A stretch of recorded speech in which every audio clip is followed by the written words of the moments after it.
So we're here to talk about global challenges and how you approach them in an inclusive and equitable way. My name is Professor Justin Sheffield from the University of Southampton. And I'm Dr. Julie Reeves, also at the University of Southampton. So, Justin, what is the global challenge? Well, there's a bunch of global challenges, such as climate change, water and food security, or global health. And some of these we looked at in a project called BRECcIA. Right, so we could use the BRECcIA model of research and design and unpack that model a little bit to look at how we might do inclusive and equitable research and have equitable partnerships. What do we mean by equitable partnerships? Equitable ways of doing a research project? Well, that's a big question. I mean, it's got to be more inclusive. It's not top-down. So in terms of what normally happens with a big research project, or even a small one, often we have a PI, principal investigator, who leads the overall project, and then there are researchers and maybe technicians and support staff, admin staff that do the work, that carry out the work. And normally things are predefined beforehand, aren't they? Yeah, and everybody knows their place, and you're recruited to do a particular job. And what's the problem with that? You don't have any creativity or freedom, and it's not very equitable and not inclusive. Right, because you may have a researcher who is just doing research and has no say in the research that they're doing. Yep, or you may have a project manager or an administrator or a technician that also has thoughts and ideas about the project that they could bring to the table. And you may also have a poor old PI who doesn't do any research, who just manages the whole project. Yeah, and it has all the responsibility and all the stress and worry that goes with it. So share the burden. Yeah, essentially sharing the burden. So our experience with BRECcIA, we worked across many institutions in the UK and Africa, and a big part of the project was focused on capacity development, wasn't it? Yeah. So that was building the capacity or capability of individuals. And ordinarily, I think people were just focused on the researchers, but we included the co-Is and the PI and the project team. But also capacity development involves the institutions, but you can't tell other people's institutions what to do. So for us, that was creating what we called an enabling environment for the researchers. So, which involved, I think, a particular way of doing things and a particular approach. Right. So what were the highlights for you of the project in terms of how we did that? I think the fact that everything was very local, the starting point of local was very inclusive. I think you coined that phrase, local. Well, I like to claim that phrase, but I'm not quite sure. But anyway, local was trying to think about solving global challenges, which essentially are very much local in nature. So it's a local problem. But to really understand how to solve them, you really need local researchers and local solutions that are acceptable and feasible for, let's say, local communities. So that's where the local came from. And I think it permeated through the whole project in many ways. Yeah, but it also includes local stakeholders informing the problem as well. So you kind of flip the design completely. So instead of the PI saying this is the problem and this is what you're recruited to do, you were going out to the communities, or the researchers and the co-Is were going out to the communities and asking them what the problem was, and then you were then filtering it up in terms of the research design. Yeah, that's right. Often a project will come up with the research questions beforehand, thinking these are great questions and it's what's going to get funded, and that's probably true. But then when you take it out to the field, then is that the right kind of research questions for the local problem? Often not.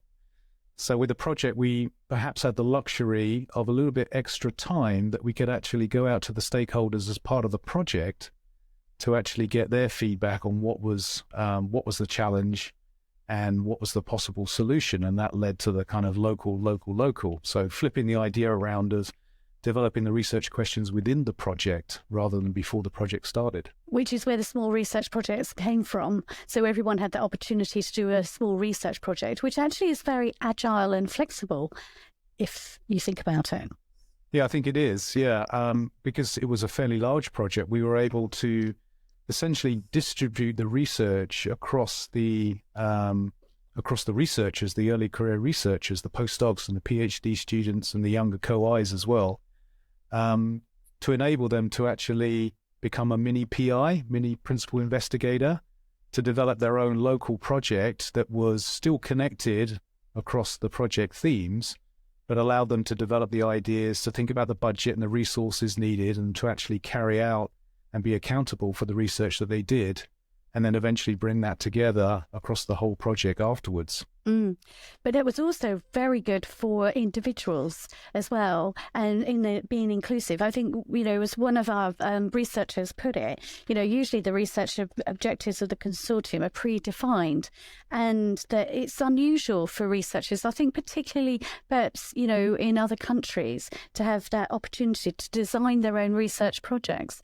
So that brought its own benefits, not just in terms of being able to give everyone a mini PI experience, but also in people being able to explore and develop in ways that perhaps they wouldn't have had the opportunity to on a conventional project. Yeah, it's completely around the other way from normal. And I think in some respects, it probably was a little bit scary for some of the early career researchers to have this opportunity for the first time, I think. And we turned around to them and said, design your own project, come up with a budget and so on. And when you're given that, I think you're a little bit hesitant at first. And I think that happened. But I think they all got into the role eventually.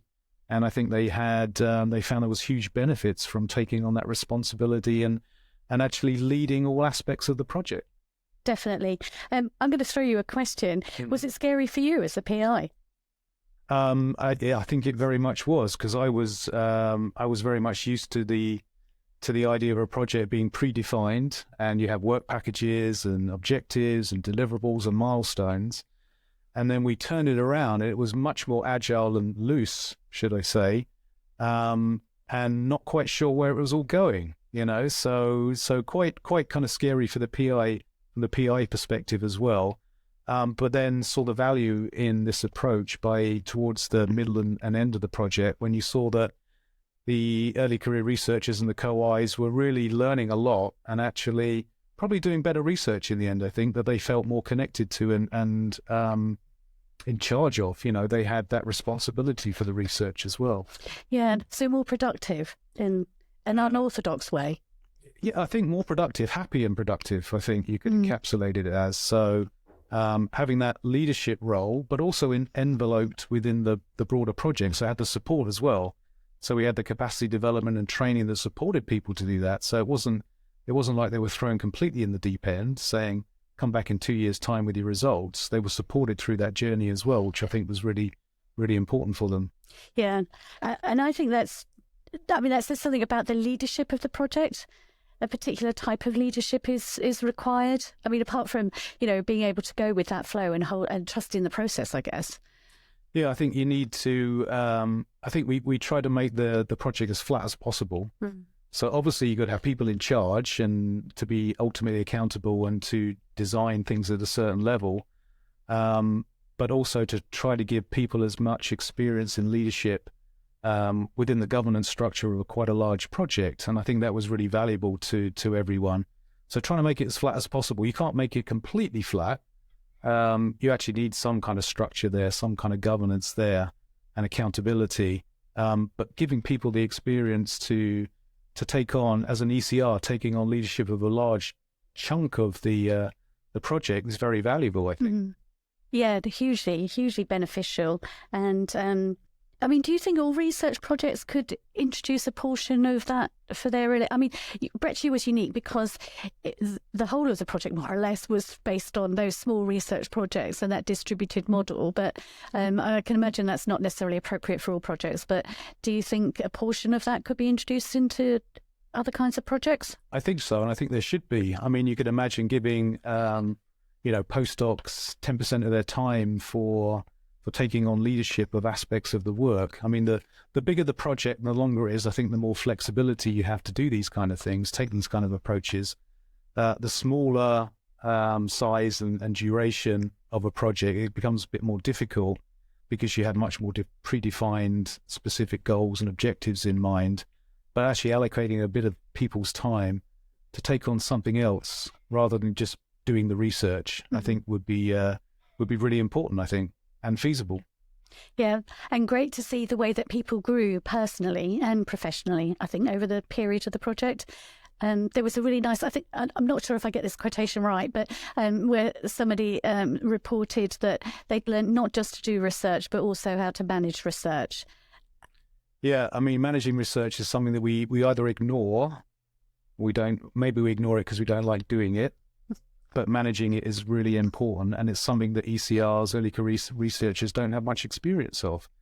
And it's not until they move up the career pathway that they start to experience of that, and it's usually on the job. That's probably not the best way to learn things, but a combination of the two, some formal training, some experience learning on the job as well. So I think the early career researchers had that opportunity to do it again, as I said before, within this envelope of the cushion of the broader project. And I think it really gave them the confidence to think about research projects as not just the research, but also the management. There's a lot of stuff around a research project that they don't get involved with until they become a co-I or even a PI. And I think it's the researcher development designer, or somebody who designs professional development. Like you mean? Yeah. It was a challenge in itself, because normally you would sort of start with here's a list of things that everybody needs to do. Whereas what we were doing was putting in interventions at the point of need rather than here's the upfront program. I mean, there was a bit of that, but actually we're trying to, and I found that really beneficial, because that whole approach of small research projects and the distributed model enabled me to leverage that and use it for training in experience. Obviously, with the small research projects with the ECRs, who had a mini PI experience, because we put everybody through a review panel, and we made everybody account for their budget, and so they were learning those kinds of basic management skills alongside opportunities for formal training as well. But you didn't start off the project like that. You had the idea of a formal training program where everyone would do this training and that training, and they would do that in blocks, and you had a bit of a training plan, and that's the usual way of doing it. But you changed your mind. Why did you change your mind? Well, I think it evolved through the project. I mean, first of all, I had designed it from the beginning that, there would be blocks of training, but they would change throughout the lifetime of the project. So by the end of the project, we would have been focusing on impact and public engagement. I think COVID threw things up in the air anyway, so we had to kind of be a bit more flexible and how we approached it. But I think watching the experience and knowing that you have to respond to need and that it is possible to do that, that's what I was learning on the project as well. So I think it wasn't just about doing the research and learning, it's learning how do we support researchers and enable them to do their research better. And the most valuable thing that I saw or learned was how researchers really need those kind of skills just before they actually, use them. So in some sense, there's no point in teaching someone a technical skill or a research management skill, 2 years before they actually need it, because by that time they would have forgotten about it. So they have to relearn, essentially. So in some ways, it's a bit of a waste of time. But then again, on the other side, to actually have that agile training, that kind of just-in-time training, it's very difficult, especially across a large project when people are at different stages in their research and need that kind of training at different times. So how did you manage to enable that to, maybe not perfectly, but to enable that to happen across, it was a group of, I think, about 25 or 30 early career researchers. And plus the co-I. So, I'm really, first of all, really pleased that you said that you noticed that, because there's a trainer called Catherine DeSalvo who talks about perfectly timed interventions, and it is at that point when you need it. And I think that also when the researchers start saying we need this or we haven't had this, that was an indication that they were ready to receive some kind of training or a discussion around a particular issue. So taking my cue from them or from you, from the whole project team, was really being sensitive to that. So I think I think most projects need somebody like me as sort of that observes and sees what stage of development is the team at. And I think with the leadership training, for instance, that we did with VTI and just with COIs, I was really glad that I was able to sit in and listen to that, because I could take the questions that I thought were relevant for the team and then use them as a discussion point for the whole team. So I think it's being sensitive and adapting to need as well, rather than being rigid in terms of one's design.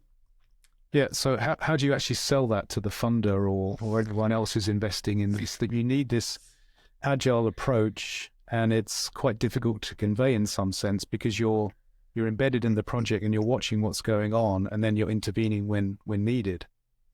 Well, I think the funders need to accept that every project needs this, because otherwise it's about the end result, isn't it? Where does it end up at the end of the day? That was what I was concerned about. Were you on track to deliver policy change, to create networks, and what was moving you along? So it wasn't looking at this piece by piece or year by year, which is probably a normal design for training.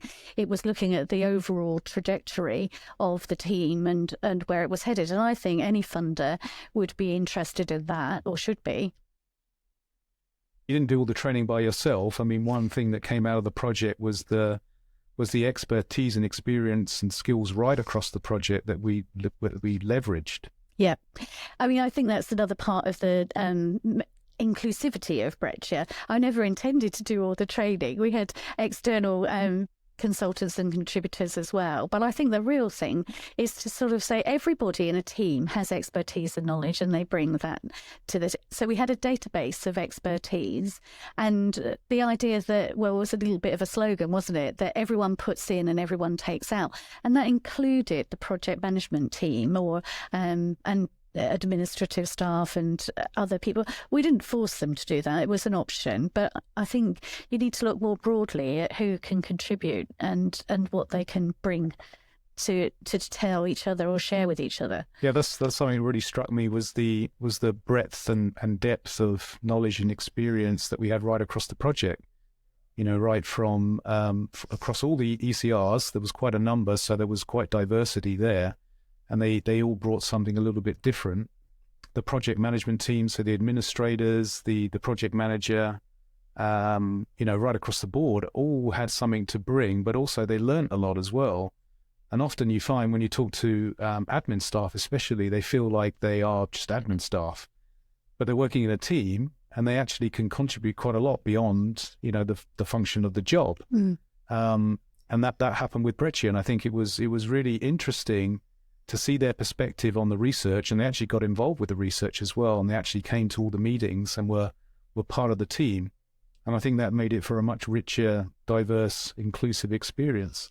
Yeah, and I think if I was going to do it again, I would definitely start from that position, include the technicians and the administrative team. So like interest, people had an interest. I mean, somebody expressed an interest in gender, and that was it. We're kind of like, well, come and talk to us about gender. What is it about gender that you're interested in? And that led to a whole. That was a member of the administrative staff, wasn't it? Not necessarily a researcher. No, but who went on to do research. And I think this is who can do research and who can get involved and how. We moved well away from that traditional model of research from that top down. It just kind of, reinforces the point that everybody's got something. And the other thing was that we invited everyone to do everything. So as you say, we had Sarima, who were providing research management training, and I suppose now, knowing that academics, particularly in lower middle income countries, are likely to take on a number of roles, and research management is one of those roles, but I thought it was beneficial for all researchers to participate in that programme and to not necessarily to become research managers, but at least to understand what different services, perspectives are, and likewise for the research managers themselves to understand the research side. Yeah, to have them involved, the research managers, often they are sitting quite separately and they are, processing expenses and doing the budgets and all that kind of thing without any knowledge of the research that's going on. I think it's, extremely important that they do understand the research so they can understand how to manage and process all the financial stuff associated with it. But they also have a contribution. And one thing I think that did happen with this project is we managed to connect some of the research management offices together, which was useful for them supporting each other in terms of what was quite a complex project in terms of the movement of money, essentially, across countries.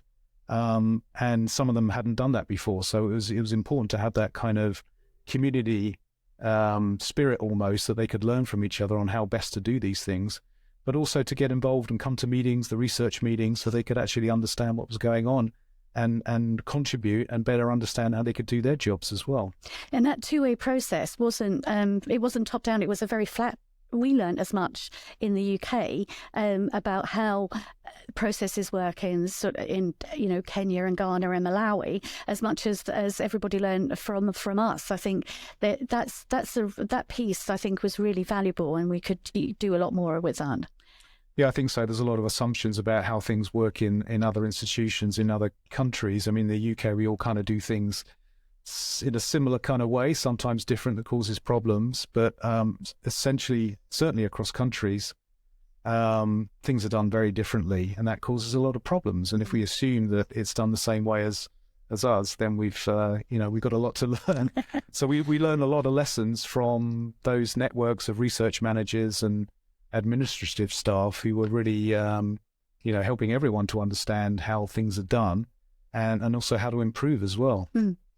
Which then brings us on to networks, I think, because those kinds of exchanges and that knowledge, that relationship building, has enabled us to build networks. Certainly in REMNet, the Research Management Network, is one example. But I know that networks are really important. But how do they start? Well, they start in many ways. For this project, which was fairly large, you needed a network of people in the first place to get the project together, but that doesn't necessarily exist. The perfect network doesn't exist before, so you have to build that, and often that's piecing together small networks that are often individuals connecting with other individuals in another institution or country, and you build those together to put the project together. But that's still not really a network. That's a combination of small networks. And it takes the network building over the lifetime of the project to really make the project work. And then if you want to think about how to sustain things and build on that after the end of the project, because you don't want the project just to stop and you don't want the network to stop, then you have to put in structures to actually allow that network to flourish. And you mentioned about REMNet, which is the research management network that evolved out of the BRECcIA project. And that's a great example of how things have evolved afterwards. And we're trying to do something similar, a similar kind of network on the research side of things as well, called DryNet. Mm-hmm.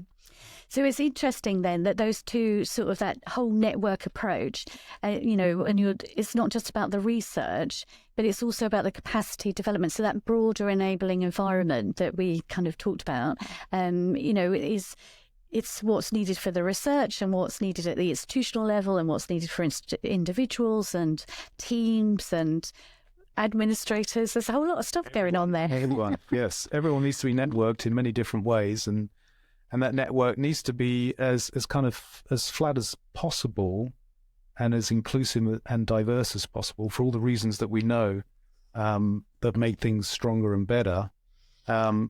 So coming out of the project, I mean, this is the problem with projects. Projects end. The funding runs out and people disperse doing different jobs, they move on or whatever, different directions, but trying to keep those networks of people together. You put the effort in, and there's huge value in keeping that network going, because it leads on to many other things, possibly, next round of funding, possibly other ideas, all kinds of things that come out of these networks. So sustaining them is really important. Yeah. So that's our next challenge. It is, yeah. So how would you summarize what we did in the project? What are the kind of key points? So I think I'd say there are 6 significant characteristics which we've discussed in the BRECcIA Way, or model, if you like. So the local approach for research design, that flatter and inclusive leadership approach. I think it gives everyone the opportunity to develop, leveraging that for learning and training and professional and personal development purposes. Making sure and assuming that everyone has got something to contribute. That's got to be the starting point, isn't it? Yep, that's right. Yeah, everyone puts in and everyone takes out something. Huge amount of skills and experience right across a project. Yeah.